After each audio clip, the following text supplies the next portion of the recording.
time since 1960, a postseason game was taking place in the city of brotherly love.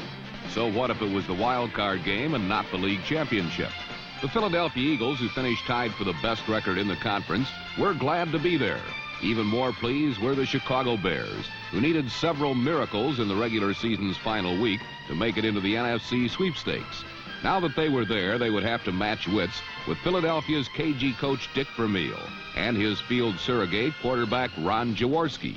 Jaworski finished near the top in the conference passing statistics, and one of the people who made that possible was his favorite target, All-Pro wide receiver Harold Carmichael. These folks and a lot of other Eagles are tough enough to cause any opponent to worry, but Bears coach Neil Armstrong seemed to be in good spirits, for he had some weapons of his own. After giving 3 different quarterbacks a shot at the starting job, Armstrong settled on Mike Phipps, and the 10-year veteran rewarded him by winning 9 of the 10 games he started. But the Bears' passing takes second billing to the ground game and its star, Walter Payton. The remarkable Payton won the conference rushing title for the 4th straight year, a matter of boring routine for the Chicago superstar. To beat the Bears, Walter Payton would have to be stopped. And those wild and crazy Philadelphia football fans hoped that their Eagles would do just that on Wild Card Sunday, '79. For most of the first period, the Bears' offense sputtered against an aroused Eagle defense, as the running game failed to make much headway.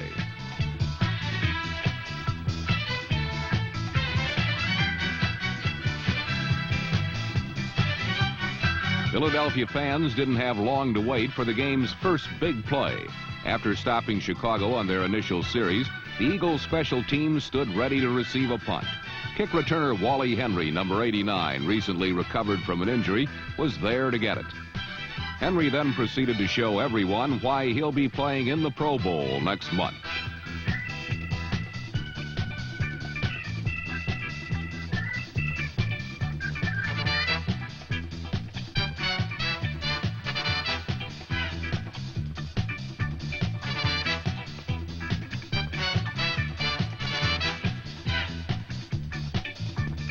Henry's 34-yard return put the Eagles in excellent field position, and quarterback Ron Jaworski did not hesitate thereafter.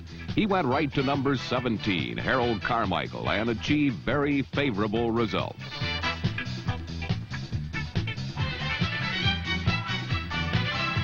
With barely 4 minutes gone, the Eagles were on top 7-0 thanks to the Jaworski to Carmichael combination. The replay shows that Carmichael's precise slant pattern and Jaworski's perfect toss were simply too good for even the best of defenses to stop. After the score, Chicago was unable to move, so Jaworski and Carmichael continued with their passing clinic.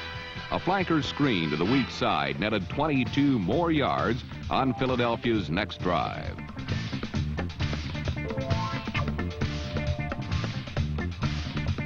A second look reveals that the key to the play's success was a crushing block thrown by number 75 All-Pro tackle Stan Walters. Carmichael had much more running room after Walters cleared the path.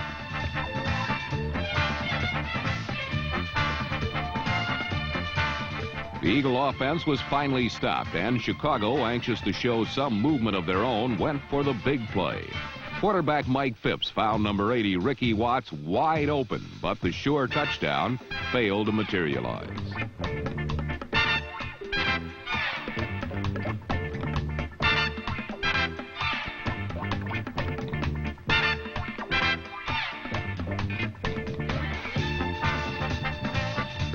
Despite the drop by Watts, the Bears did not seem rattled. It showed that there was some room to throw since the Eagles were overplaying the run. Phipps began to work with medium-range passes, and they paid off.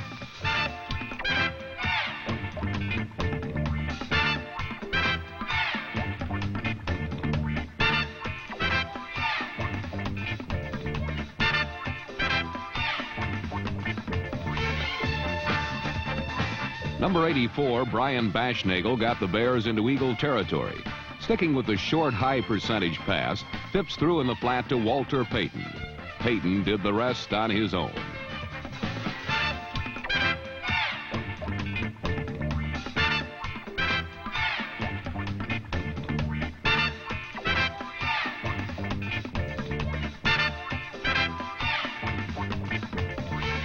31-yard play put the ball inside the Eagle 5.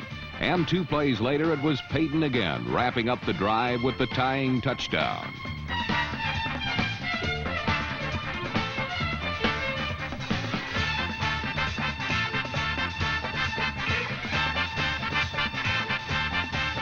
After a somewhat sluggish start, the Bears moved the ball with surprising ease and quickness against the Eagles, closing out the first period with the score tied at 7.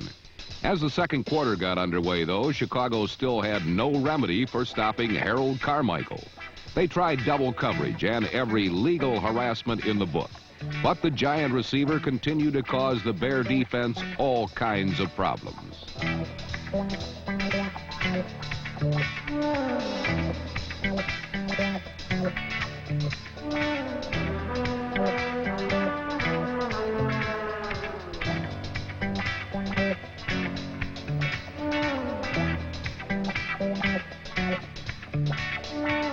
The Eagles appeared to be on their way to another touchdown, but just missed on 2 occasions.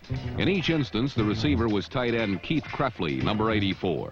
And both times he came close, but not close enough to making the scoring catch.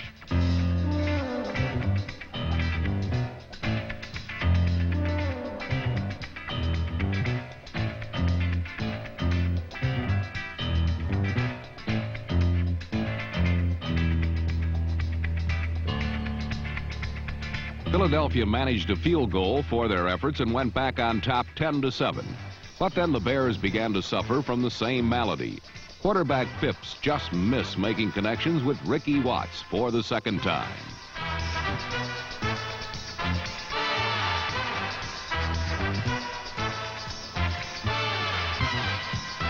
As the first half began to wind down, the Eagles fell victim to 3 pivotal plays that changed the tempo of the game. The first was by defensive end Mike Hartenstein, number 73, who barged through to make a key sack on Jaworski.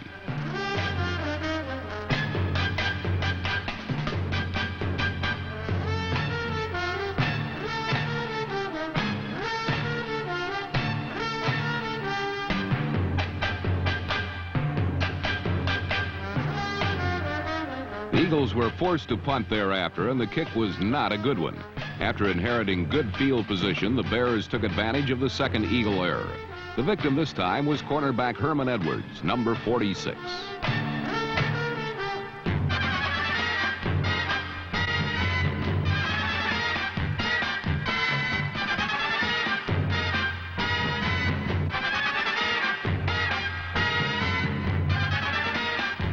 Edwards' pass interference on Bashnagel gave Chicago a first down on the 1-yard line. That last yard was a tough one, but Walter Payton got it 2 plays later, giving the Bears their first lead of the game.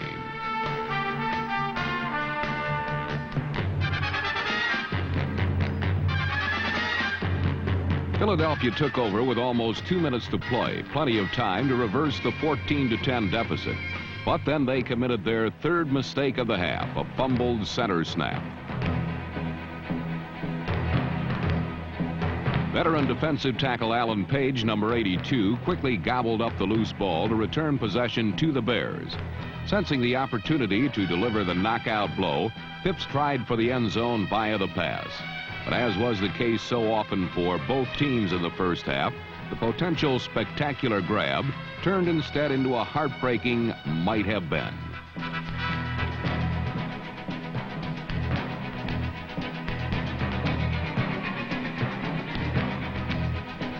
The Bears had to settle for a field goal, increasing their lead to 17-10. Philadelphia got the ball back with only a few seconds left, but could not score, although they did provide some thrills when fullback Leroy Harris, number 20, made a one-handed catch as the clock expired.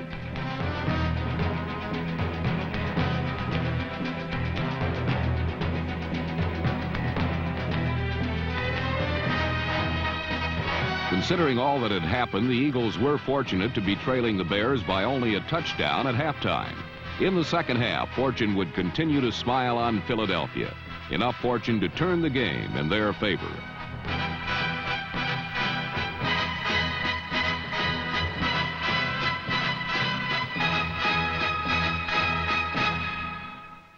At the beginning of the second half, the Bears looked to Walter Payton, their spiritual leader, to provide the big play that would put them over the hump. On his first carry of the second half, number 34 did all that and more, as he exploded on a spectacular 85-yard run.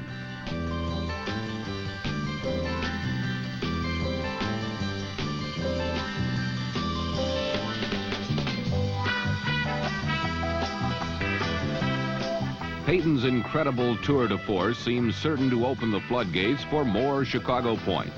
However, a ruinous motion penalty that had no bearing on the play itself canceled the run and should have turned the ebb and flow of this game back to the Eagles. Momentum proved fickle and short-lived when Ron Jaworski threw into the teeth of the Bears' coverage.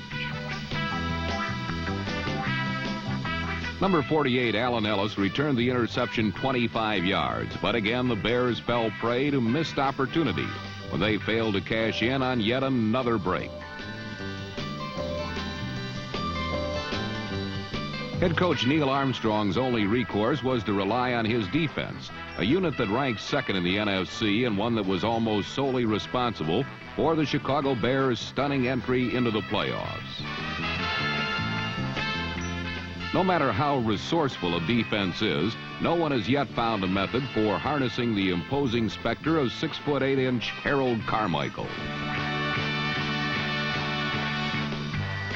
Number 17 went underneath the Chicago secondary for 16 yards, then split the Bears short and deep coverage beautifully for a 29-yard touchdown.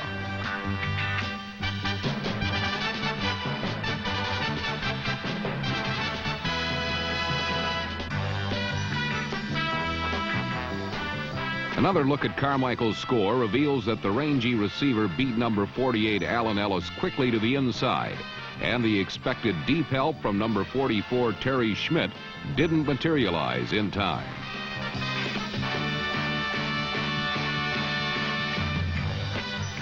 Until this moment, the Eagle offense appeared lackluster and uncertain, verging near complete collapse. But Dick Vermeil prides himself in the character of his players, and no one typifies that trait better than the giant receiver. With the score tied at 17, Chicago's offensive line immobilized the Eagle rush, allowing Mike Phipps a clear sight line to Payton.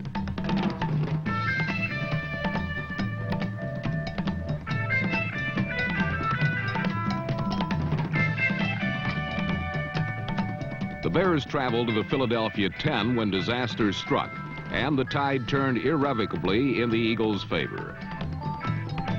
Phipps tried to force a pass into the end zone and played right into the hands of cornerback Bobby Howard.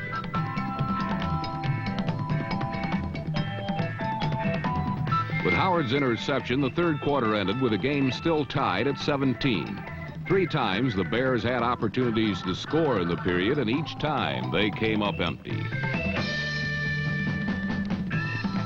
Although Payton's contribution to Chicago cannot be underestimated, neither can the value of Wilbert Montgomery to the Eagles. Usually when he is taken out of the offense, Philadelphia loses the game.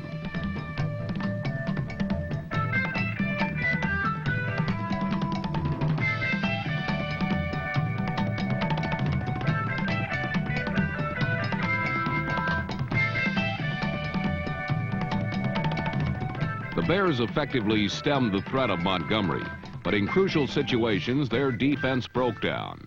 With a 3rd and 15 from the 15, Jaworski scrambled out of desperate trouble.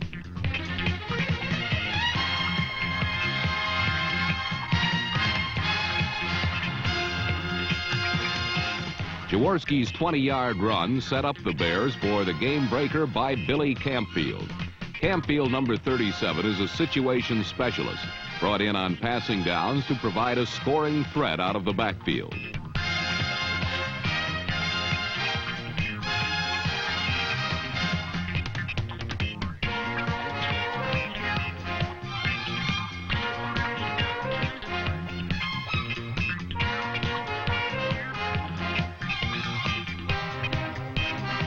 Campfield's 63-yard explosion gave the Eagles the lead for the first time since the initial quarter. Number 37 is another of the late-round Eagle draft choices that have blossomed into meaningful contributors this season. He is the fastest Philadelphia Eagle, and his speed out of the backfield in passing situations can effectively be utilized when opposing teams are forced to cover him with a linebacker.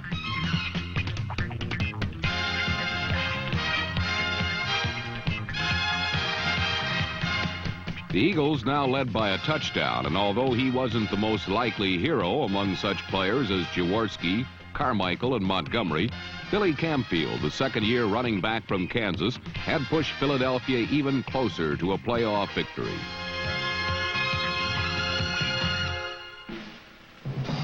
With over 7 minutes remaining in the game, the Bears abandoned Peyton for the pass, a strategy that played right into the hands of the tenacious, hard-hitting Eagle defense.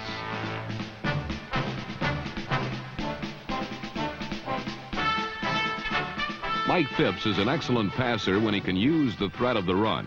Without it, he can be quite mortal and rates only as an ordinary quarterback in catch-up situations.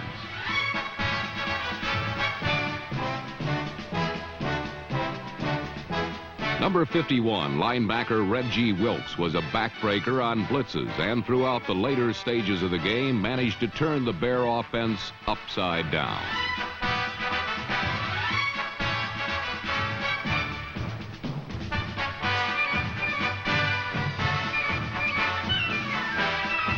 The most critical Chicago mistake was a fumble by running back Dave Williams, number 22.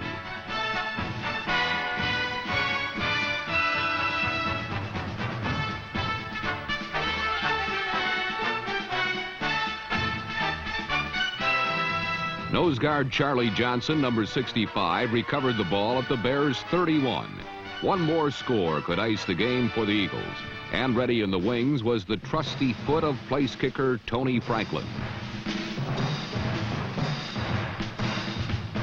The Eagles were denied 6 points, but came away with a crucial field goal when, behind the blocking of the omnipresent Wilkes, the barefooted rookie kicked one home from 34 yards out.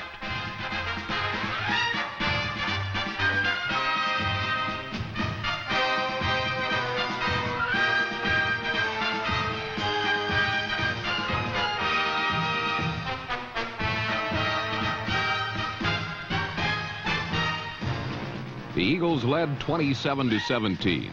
All they had to do was to patiently wait until their prevent defense snapped the doors shut on the Bears' comeback hopes.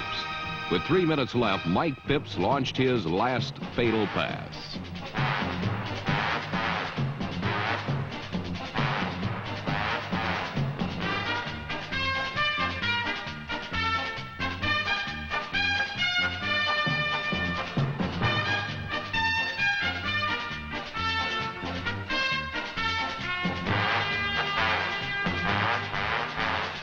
Although Herman Edwards lost his compass and traveled a lateral course, his interception drove the final spike in Chicago's desperate effort to rally themselves back into the game.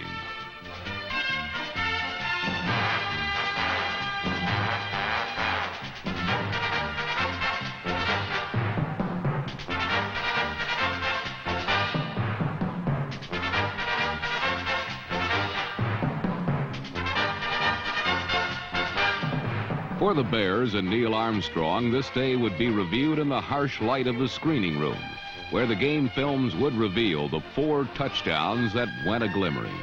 Their effort was valiant, an effort that was reflected throughout the second half of 1979, a season that saw them emerge from also-rans into a legitimate contender, one that lacks only depth in a few key positions from becoming a championship team.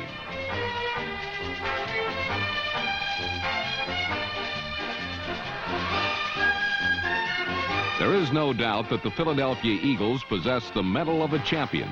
They are no longer overachievers, for head coach Dick Vermeil and his staff have carefully built a team blessed with equal measures of character and talent. Last season, skeptics believed that the Eagles' success was a fluke and that they would promptly fall on their faces in the competitive NFC East in '79. Now they are only 2 victories away from the Super Bowl. Once a dream, now a very distinct reality.